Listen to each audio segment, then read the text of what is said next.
आज के दुनिया का यह सिद्धांत है, बाप बड़ा ना भैया, सबसे बड़ा रुपया ताता थैया, नाचो मेरे भैया।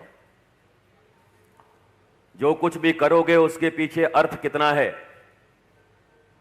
ये कोई एथिक्स, कोई भी मोरालिटी, किसी प्रकार का नीति गायन मनुष्य सुनने को तैयार नहीं है। हमारी शिक्षा व्यवस्था अंग्रेजों की दी हुई, मैकोले की दी हुई शिक्षा व्यवस्था में पढ़े हम सब लोग। यहां ऐसा नहीं कि कलराज जी किसी अलग व्यवस्था में पढ़े, हम अलग व्यवस्था में पढ़े। अंग्रेजों की गुलामी के बाद जो कोई भी पढ़ा, मजबूरी थी कि उसी कॉन्वेंट संस्कृति में हमने पढ़ाई कर ली।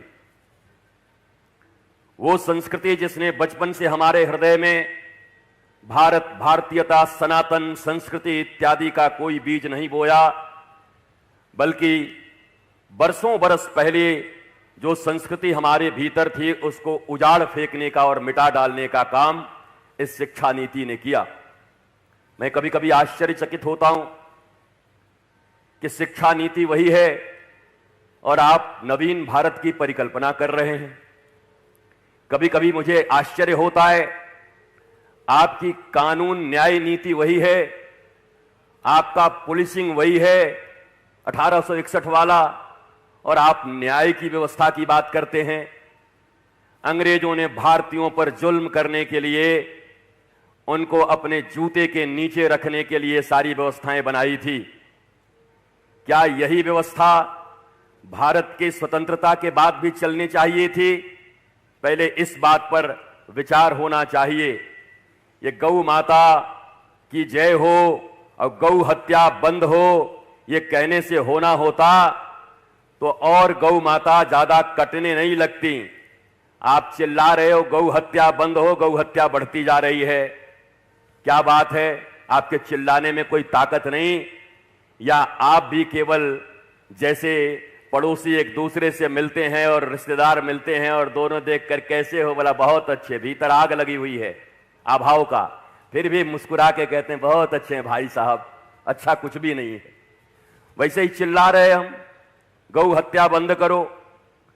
मैं बड़ा प्रसन्न हूं जिन्होंने ये किताब लिखी है। स्वामी विवेकानंद से प्रेरित होकर थोड़ा प्रेरणा मुझे मिलती है, अंतिम पन्नों से पलटता हूं और सारा मजमून समझ लेता हूं। साइंस, सनातन एंड सस्टेनेबिलिटी, तीन चीजें इन्होंने लिखी है।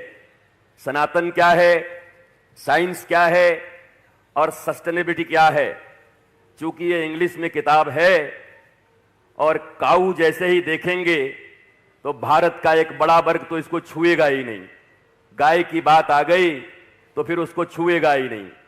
बची खुची मामला हिंदी गांवों में रहने वाले जो लोग वास्तव में गाय को पालते हैं वो बेचारे पढ़ ही नहीं पाएंगे। तो पहले तो आपसे निवेदन है कि जैसे गोस्वामी तुलसीदास जी महाराज ने आदि कवि वाल्मीकि के उस कठिन रचना को अपनी भाषा में रचा, इसको भी राजस्थानी और मारवाड़ के भाषा में पहले रच दो, ताकि राजस्थान और मारवाड़ की भूमि के किसान, उनके बच्चे जब इसको पढ़ें और बताएं कि पिताजी एक बड़े अच्छे विद्वान व्यक्ति ने यह किताब लिखा है कि गौ माता से हमें क्या क्या लाभ हो सकता है, और भारत की उन्नति, समाज की उन्नति, इन सब खोखले दावे को हम छोड़ दें।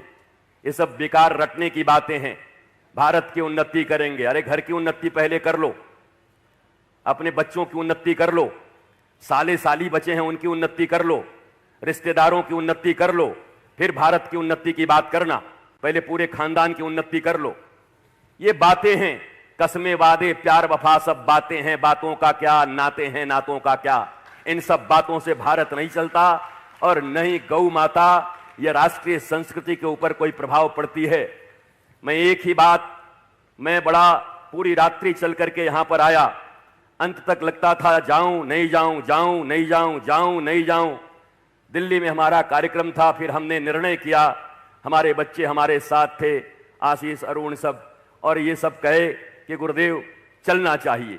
और मैं यहां पर उपस्थित हुआ आकर के, और उपस्थित होकर के मुझे बड़ा आनंद आया। पहली बात कि जैसे अंधेरे में दिए की थोड़ी सी रोशनी मिलती है, मैं राजस्थान सरकार और जो मेरे अत्यंत प्रिय हैं, पुत्रवत हैं, श्री भजन लाल जी को आशीर्वाद देता हूं कि आपने हल बैल और गाय और गोपाल से खेती करने वालों को, गौवंश से खेती करने वालों को 25,000 देने का जो एक लक्ष्य रखा है, बस ये एक इशारा है, होना कुछ नहीं है। ट्रैक्टर से कमाएगा वो 25 लाख, आपके 25,000 के लिए वो बैठा रहेगा क्या? लेकिन आपने एक शुरुआत की है कि अगर वास्तव में पुनः हम गोवंश के साथ वापस लौटें, भारत सनातन की ओर लौटे, भारत सनातन की ओर लौटे, इसका अर्थ ये नहीं कि भारत फिर प्राचीन हो जाए, भारत पुराना हो जाए, विश्व से पिछड़ जाए, ऐसा होने वाला नहीं है। भारत में वर्तमान में भारत मां के कई लाल अभी पैदा लिए हुए हैं और भगवान की कृपा से अच्छे अच्छे जगह बैठे हुए हैं जो भारत मां को विश्व से कभी पीछे नहीं रहने देंगे, ये मुझे व्यक्तिगत विश्वास है। वो भारत माता को जरूर आगे ले जाएंगे, चाहे साइंस की बात हो या टेक्नोलॉजी की बात हो। पर आध्यात्म इससे थोड़ा इतर है। हम सब प्रयत्न कर रहे हैं एक्सटर्नल साइंस एंड टेक्नोलॉजी के लिए, बाहर क्या चीजें बने, क्या इन्वेंशन हो। इस दुनिया में जितनी चीजें बन गई हैं उससे ज्यादा बनने की जरूरत नहीं है। आज के 100 साल पहले, 70 साल पहले अपने दादी को अगर कोई बच्चा कह रहा होता कि दादी मां मसाला पीसने के लिए ऐसे घर से बटन दबाएंगे और मसाला पीस जाएंगे, तो दादी बाल पकड़ के हिला देती, हमें क्या मूर्ख समझ रहे हो दारी के, तो हमको मूर्ख समझता है, ऐसे कहीं मसाला पिसती है? मसाला ऐसे पिसा जाएगा क्योंकि उस बिचारी को पता नहीं था कि आने वाले में टेक्नोलॉजी और साइंस और इन्वेंशन इतने बढ़ जाएंगे। इस दुनिया में जितनी भी इन्वेंशन होने थे उससे ज्यादा हो गया, और इतना ज्यादा हो गया कि 100 बार से ज्यादा इस पृथ्वी को केवल परमाणु बम मार करके समाप्त कर दिया जा सकता है। पर आज के साइंस के पास 100 आदमी को जिंदा करने का तरीका नहीं आया। बचपन में हमें पढ़ाया गया था विज्ञान अभिशाप या वरदान। अगर आज मुझे पढ़ाया जाता तो मैं लिख देता विज्ञान वरदान नहीं, अभिशाप साबित हुआ मानवता के लिए, भारत के लिए, सबके लिए। क्योंकि इसको हैंडल करने वाले अच्छे लोग नहीं मिले। रेजर वही है, ब्लेड वही है, जब डॉक्टर के हाथ में आती है तो वो तुम्हारे भीतर के ट्यूमर को निकाल करके और तुम्हें एक नया जीवन दे देता है। पर वही ब्लेड जब किसी पॉकेट मार, बटलर और मर्डरर के हाथ में आता है तो किसी मां के सिंदूर को उजाड़ देता है, किसी बहन के भाई को मिटा देता है। ब्लेड तो वही है, पर हैंडल करने वाला कौन है? ये संसार तो वही है, इसे हैंडल करने वाले लोग कौन हैं? कौन लोग हैं जो ऊंचाई पर बैठे हुए हैं? कौन लोग हैं जिनके पीछे सारा भारत भाग रहा है? आपके मन में गौ माता के प्रति, प्रकृति के प्रति, प्रकृति का तांडव चारों तरफ भारत में बड़े व्यापक पैमाने पर और पूरी दुनिया में देखा जा रहा है। पंजाब में त्राही त्राही मची हुई है, चारों तरफ बाढ़ आए हुए हैं। प्रकृति का दोहन और शोषण ये करने में हम कभी पीछे नहीं होते। हम भारत माता की जय भी कर लेंगे, हम आध्यात्मिक कथाओं के पांडाल में बैठ करके आध्यात्मिक सुन लेंगे, पर जब जंगल काट करके टीक उड की बहुत अच्छी फर्नीचर हमारे घर में आधे दाम में कोई भ्रष्टाचार करके पहुंचा रहा हो तो हम अपना आंखें बंद कर लेते हैं कि बाद में देखा जाएगा, माल तो घर में आ जाने दो, और हम प्रकृति बचाने की बात करते हैं। इन क्या दोगली नीतियों से प्रकृति बचेगी? क्या इन दोगली नीतियों से गौ मां बचेगी? हम आप 10, 20, 50, 100 लोग गौ माता करते रह जाएंगे, कुछ नहीं होगा। क्या वर्तमान में भारत की ये स्थिति नहीं है? आप सब भी जानते हैं, सच्चाई को स्वीकार करना ही चाहिए। गौ माता की कत्ल किस स्थिति में कितनी ज्यादा तरीके से हो रही है। हम उनको पालते नहीं। अब अगर हम लोगों को दोषी माने तो ये भी ठीक नहीं। गौ माता से क्या लाभ है ये बताया जाता है। पहली बात तो जो आस्था संपन्न कोई बेटा है उसको मां के लाभ नहीं बताए जाते। मां है, यही लाभ है, हमारी जननी है, हमको जन्म दिया है। जिनके भीतर आस्था है वो अपनी मां से लाभ नहीं खोजते, दूध नहीं खोजते, पनीर नहीं खोजते। लेकिन चलो अब एक दूसरा सेगमेंट है कि वो बिना लाभ के अपने बाप को भी बाप नहीं कहेगा। क्योंकि आज आप ही के समाज में एक मुहावरा है कि अरे भैया समय आए तो गधे को भी, अब आगे हम नहीं बोलेंगे, आप लोग बता दीजिएगा। गधे को क्या बनाने को कहा जाता है? यही समाज है ना।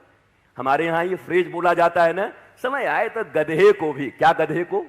तो जो लोग गधे को वो बनाने को राजी हैं, वो गौ माता को गौ माता मान करके उनका संरक्षण करेंगे, ये आशा हम रखे हुए हैं। आपका प्रयास बहुत सराहनीय है और आपने जो किताब लिखी है मैं उसको पढ़ूंगा भी, देखूंगा भी, लेकिन कारण की तरफ हम जब तक नहीं जाएंगे, मनुष्य मनुष्य को बचाने को राजी नहीं, गौ माता को कौन बचाएगा भैया? कौन बचाएगा बताओ मुझे। मेरे मन में एक बड़ी अच्छी भावना आई कि भारत जग रहा है। जब दिल्ली में डॉग्स के ऊपर कुछ निर्णय आए तो चारों तरफ भारत में मोमबत्ती उठ गई, लोग शहर से बाहर निकल आए, सुप्रीम कोर्ट तक में बात पहुंच गई, ऑर्डर निकल गए। मेरे मन में बहुत अच्छा भाव आया कि भारत के लोगों में एनिमल्स के प्रति इतनी बड़ी भावना आ रही है। और मैं आकर के फिर आगे निराश हो जाता हूं कि जिस देश को अपने दूध, अपने गोबर, अपने गोमूत्र और अपने वाइब्रेशन से जिस देश को गौ माता ने सींचा, उनके लिए हृदय में किसी को दर्द नहीं होती। मैं ये नहीं कहता कि तुम कुत्ते के लिए दर्द रखे हो, तुम्हारे भीतर में दर्द आया है, अच्छी बात है, पर ये गौ माता के लिए कब आएगा तुम्हारे भीतर में? ये दर्द तुम्हारे भीतर गौ माता के लिए भी आनी चाहिए। और एक बात